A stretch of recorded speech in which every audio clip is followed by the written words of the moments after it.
Wir bemerkten schon langsam ein Problem. Seegras. Aber das Problem ist, wir kommen halt jetzt nicht rein. Und er ist immer so angepisst. In diesem Teil des Kanals gibt es auch vermehrt Brücken, die sich für uns öffnen müssen. Da der Winter schon praktisch vor der Tür steht, haben wir uns für die französischen Kanäle entschieden. Dafür mussten wir unseren Mast legen lassen. Die Schleusen haben uns vor große Herausforderungen gestellt und auch sonst haben wir schon einiges erlebt.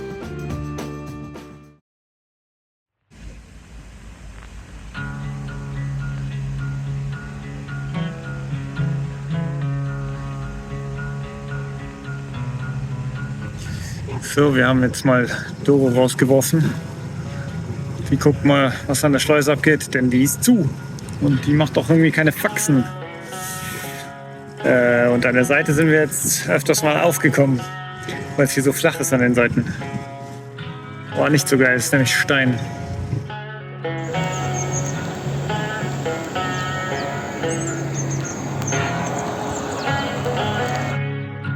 Hier fehlt eine Ampel. Hinter den Toren ist Dennis. Anscheinend haben sie hier die Schleuse renoviert, weshalb die Automatik noch nicht funktioniert.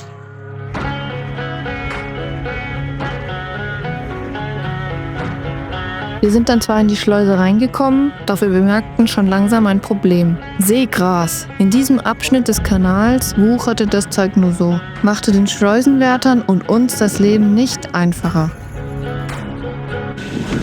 So viel Seegras. Vor allem senkte es unsere Geschwindigkeit von 5 auf schlappe 3 Knoten. Aber es gab auch schöne Momente. Wir durften wieder durch einen Tunnel fahren.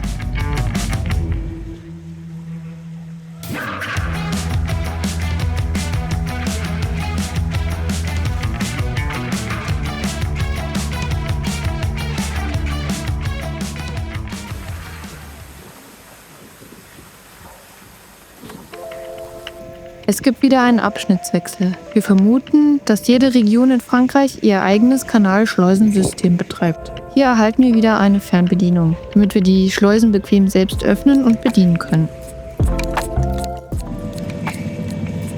Anscheinend funktioniert sogar der Button.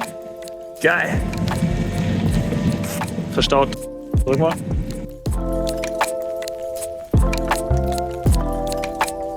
Und nach kurzer Zeit, siehe da, es wird rot-grün. Die Schleuse hat das Signal erhalten und Wasser läuft ab. Falls welches drin war. Danach können wir bequem schleusen.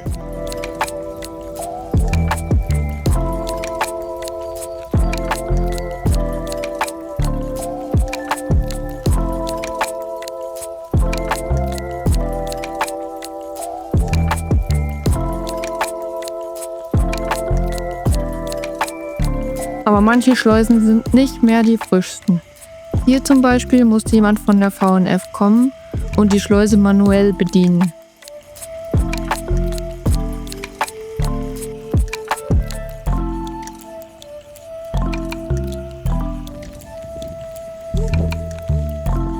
Und zur Sicherheit ist uns der Mitarbeiter dann gefolgt und hat an jeder Schleuse auf uns gewartet, sodass er im Notfall selbst die Schleuse bedienen kann.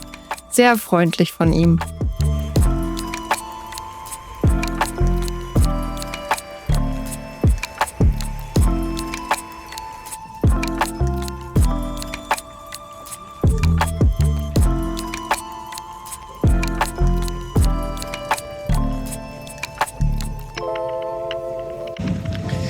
Da kommt eine Hebebrücke und wir wissen nicht ganz, ob wir drunter passen. Wir vermuten eher nicht.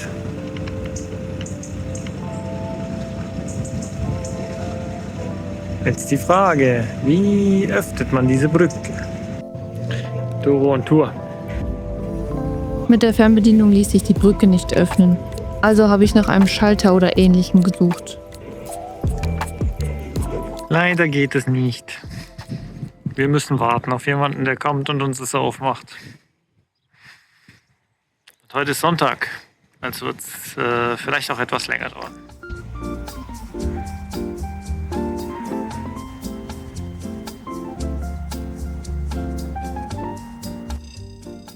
Auf einmal geht's los. Muss ich fortnehmen? Nee. Jo, wir bleiben immer noch da. Aber es war unsere Schuld. Beziehungsweise unser Problem, weil unser Motor will nicht starten. Batterie sagt gerade, dass sie leer ist. Wir wissen nicht warum, weil wir vielleicht eine halbe Stunde standen. Irgendwas hat jetzt die Batterie leer gesaugt. Wir finden erst viel, viel später heraus, dass die Lichtmaschine nicht mehr ordentlich lädt. Aber der VNF-Mitarbeiter hat uns ein Stromkabel in sein Häuschen verlegt. Und nach 20 Minuten Laden, alles funktioniert, also geht's weiter.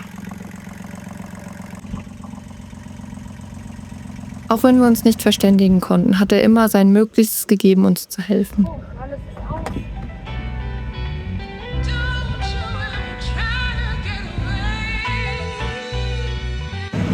Yay, geschafft!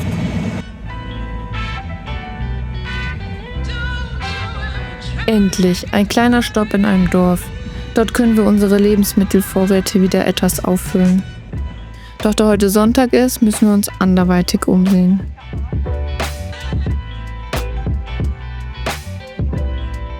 So, was würde euch einfallen als das Französischste schlechthin? Richtig, ein Baguette-Automat. 1,10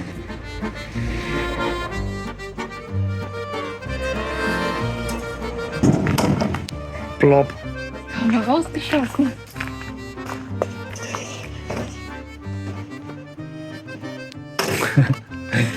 Aber nicht mal in der Tüte.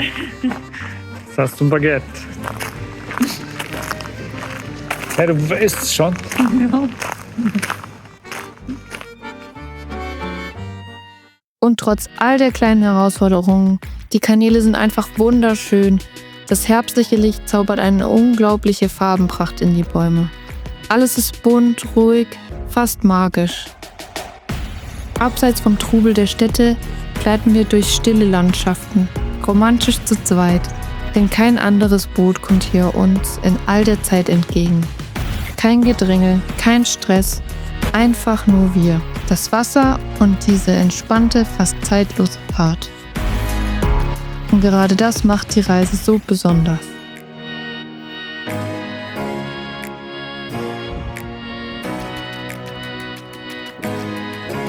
In diesem Teil des Kanals gibt es auch vermehrt Brücken, die sich für uns öffnen müssen. Die meisten funktionieren sogar mit unserer Fernbedienung.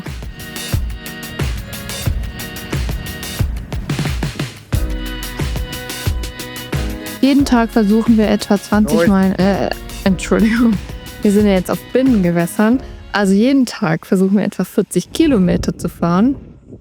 Mit durchschnittlich 12 Schleusen dauert die Fahrt knapp 10 Stunden. Doch leider wird heute unsere Fahrt wieder unterbrochen. So, leider wird die Lok jetzt gerade gewartet. Und mal der ganze Seezeug rausgepult.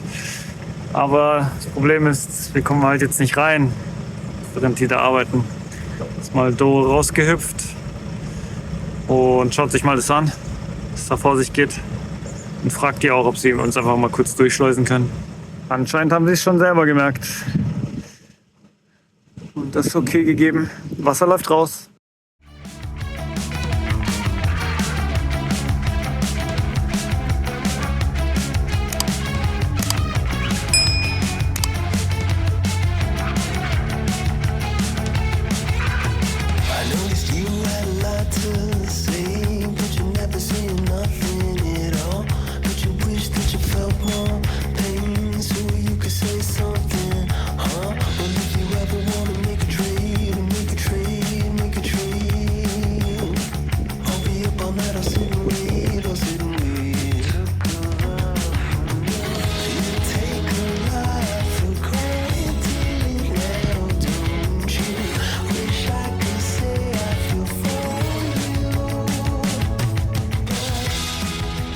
Also wir sind jetzt seit knapp 2 Wochen hier unterwegs in den Kanälen. Und wir haben tatsächlich einen Schnitt rausgefunden, dass wir 1 Stunde mit kaputten Sachen verbringen, täglich. Das heißt, entweder sind 2 Loks kaputt, da haben wir meistens dann Glück, dann geht es nur eine halbe Stunde, bis jemand kommt, manuell irgendwas macht, oder eine Brücke geht nicht auf, oder keine Ahnung, ein Licht funktioniert nicht oder was weiß ich was. Aber heute war einfach zu viel. Es waren 3 Sachen.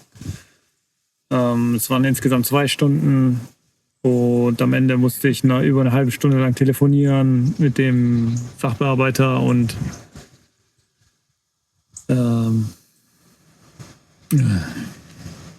ja, der hat mich halt natürlich nicht verstanden, hat mich auf Französisch angekäst. Ich habe ihm die Situation versucht zu erklären. Ich meine, wir waren dann schon in der Schleuse, wir konnten nicht mal raus. Dann hat er endlich mal jemanden geschickt. Der Bearbeiter war natürlich dann auch schon angekäst, weil es ist 6 Uhr und um 6 Uhr wollen die Feierabend machen. Und was fällt uns ein, in den Lok um 6 Uhr reinzufahren? Und der wollte uns gar nicht hören. Und das war dann so ein... Naja, und jetzt stehen wir halt an einem richtig, richtig geilen Platz, wo es halt absolut nichts gibt. Wir hatten heute eigentlich damit gerechnet, dass wir mal in den Laden kommen, weil langsam unsere Vorräte leer gehen, aber ja. Vielen Dank an der Stelle an VNF. Die Enttäuschung und der Frust sitzen tief. Es ist nicht nur das Seegras, das uns Probleme bereitet, auch die heruntergekommenen Schleusen funktionieren einfach nicht immer, wie sie sollen. So stehen wir nun wieder mitten im Nirgendwo, nur eine Schleuse von dem Dorf entfernt, in dem wir eigentlich übernachten wollten. Die Nacht verbringen wir somit ohne elektrische Heizung und das Boot hat im Inneren gerade mal 8 Grad. Das übrigens saugt unser Seewasserfilter auf. Nach einem Tag.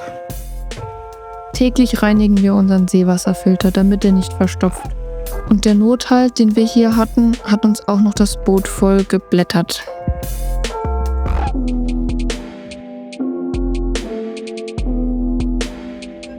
Aber nicht den Kopf hängen lassen, sondern anpacken. Und schon sieht die Welt wieder anders aus.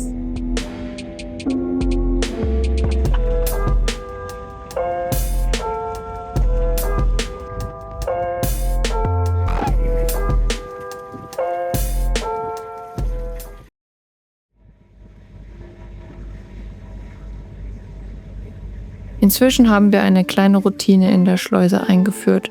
Kurz vor der Öffnung der Schleuse pule ich das Seegras vom Propeller weg. Das schafft uns ein wenig mehr Geschwindigkeit, wenn auch nicht für lange.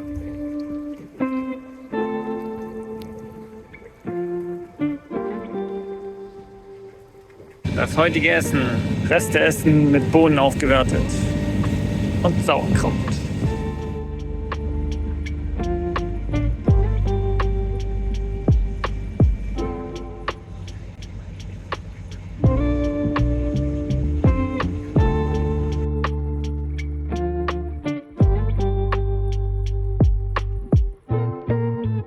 Die Schleusen sehen auch aus wie Kraut und Rüben. Man weiß auch nie, ob man nicht gleich das letzte Schiff am Poller sein wird.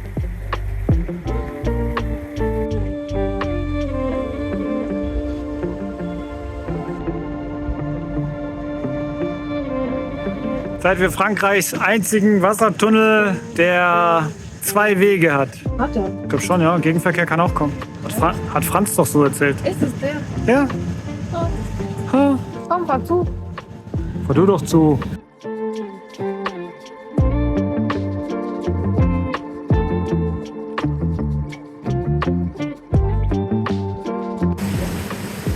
Was war? Voll krass.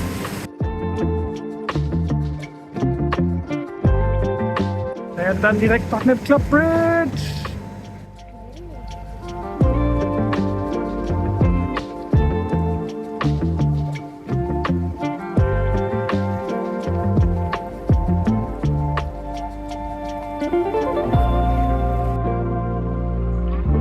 Uns geht der Sprit alle. Wir müssen jetzt einen Dieselrun machen. Hatte ich überlegt, mache ich mal wieder eine Bike-Tour-Aufnahme. Fahrrad ist bereit, Kanister bereit, Kamera, Action.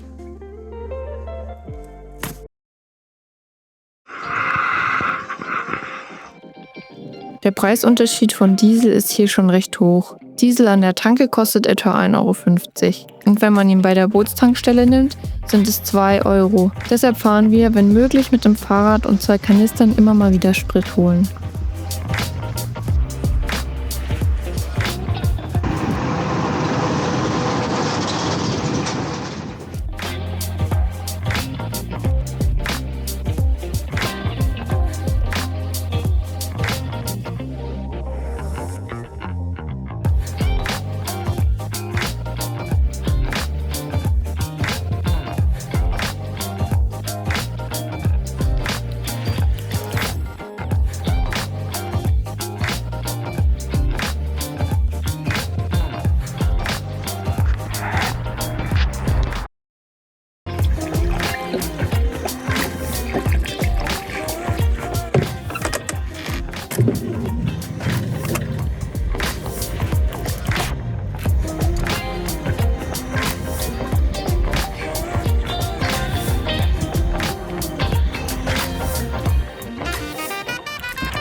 Notgedrungen müssten wir jetzt unseren heutigen Tag abbrechen.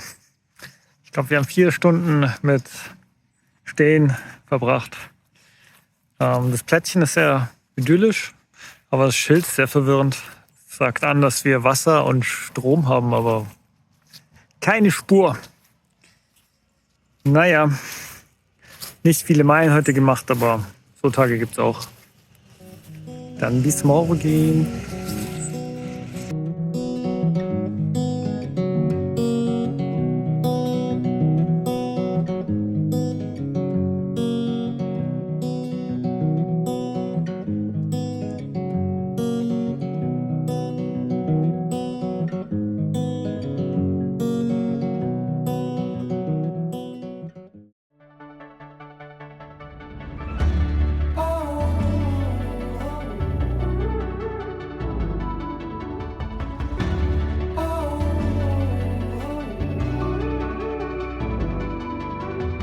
Trouble's at your door. Oh, come on, let's tell it time to go. Oh, if there's one thing that I know, oh, oh, we're gonna make it.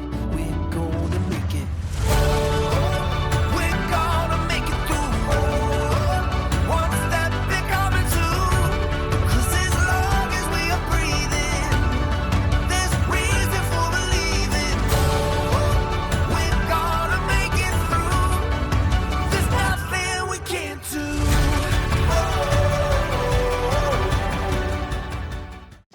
Wir starten den Tag optimistisch.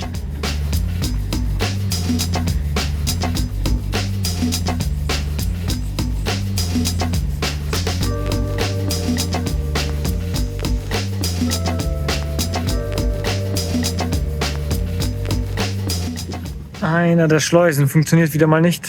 Jetzt musste eine Frau kommen, die die Schleusentüren manuell aufkurbeln muss. Nach gut 20 Minuten Tore offen. Los. Und eine ungeduldige Frau. Vorletzte Schleuse und die hat Nein gesagt. War auch schon wieder zu spät, um jemanden anzurufen. Wir hätten an der Brücke bleiben sollen. Dafür ganz wild haben wir hier festgemacht. In einem Berufsschiff. Ist da mal Flagge vorne? Ich glaube, das ist ein Niederländer vielleicht. Der wird verstehen. Oder uns morgens aus dem Bett weg. Next morning, next try.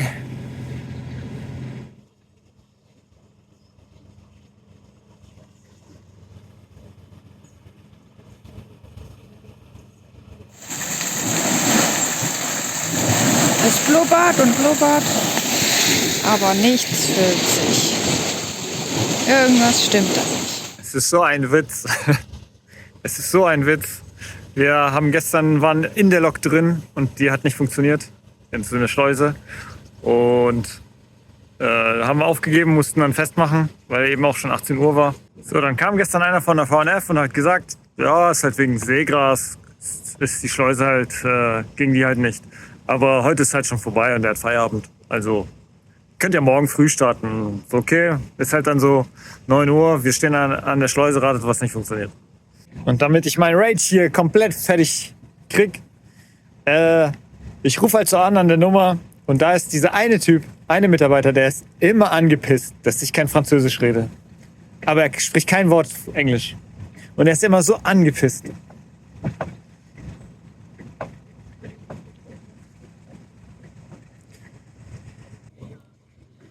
Zumindest hat es keine 10 Minuten gedauert. Ist jetzt jemand da. Auch geil. Ich glaube, der Typ am Telefon hat dann ihr gesagt, dass unsere Fernbedienung, also entweder wir nicht wissen, wie die Fernbedienung funktioniert nach 70 Schleusen, oder dass unsere Fernbedienung kaputt ist. Ich traue ihm das Erstere zu. Wegen dem Seegras ging gestern halt die Tür, glaube ich, kaputt. Oder die Schleusentür. Und der Typ, der Feierabend gemacht hat, hatte wohl keinen Bock, das zu putzen. Glaube ich. Weil es genau die gleiche Menge ist wie gestern. Jetzt muss die Arme das direkt am Morgen machen. So viel Seegras und tote Fische. Uah.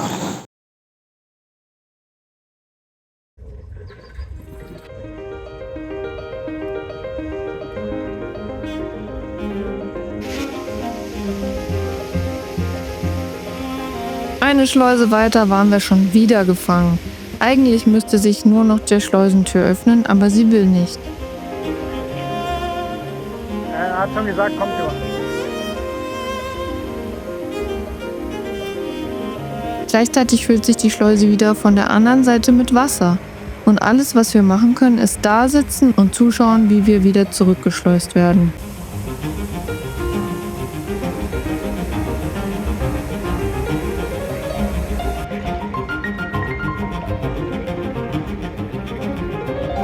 Ist halt passiert. Es geht weiter.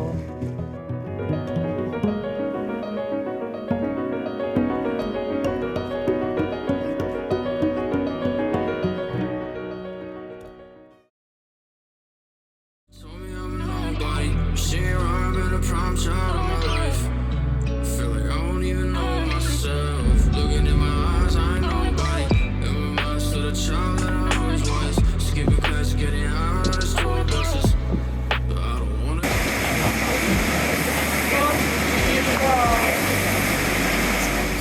Nächste Lok. Nächste Problem. Das Seegras blockiert die Schleusentore, weswegen diese nicht ganz schließen. Und es heißt wieder warten, bis jemand kommt. Haven't been the same since grade school, smoking papers lately. All I ever do is just sleep music and waiting for the day I finally break from the hometown I was made in. I've been broke, I sell a 8, pop a pillow for better days. I don't got a lot, thought I have a stack in the bank. After I graduated, find me a bad bitch who was damn won't fuck me over. Was to use the cycle, need a break and I hate it. My dilemmas be volumes, no acapella. Tryna cop a Maserati and crash inside a motel. Shawty hella spiritual, so my focus out of alignment. I flip a coin in the street for the moment. I'm indecisive, I live riddled with vices. Your angels, I couldn't find them. Shit never been the same since I seen you kiss them goodbye. She telling me all the time that this isn't even about me. Shit now I seem fucking simple, I can't figure it out in my mind. I'm still the kid with anxiety, bound to spill in society. Bully down, got the cards that I've been dealt, and I ain't felt a sense of remorse in forever before. If I second guess your intentions, time to exit. I don't want you fucks around me. Inzwischen haben wir unser Schicksal selbst in die Hand genommen. Beim Schließen der Schleusentür habe ich versucht, das Seegras weit möglichst aus der Spalte zu drücken. Und wisst ihr was? Es hat funktioniert.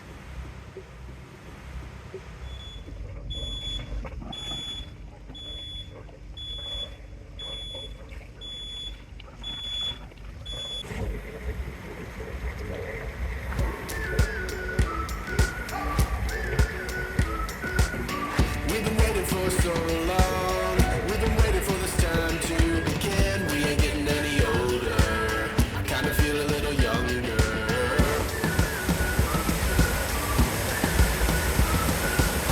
Run away and embrace the day. The sun is out, won't go away. Feel the clouds on your shoulder. Fernbedienung abgegeben.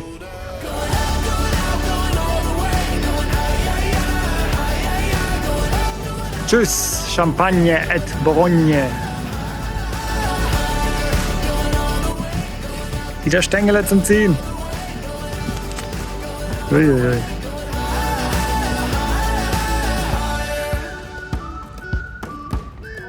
Ja, Wieder ein Kanalabschnitt geschafft. Da sind wir gespannt, was uns als nächstes erwartet. Speedo!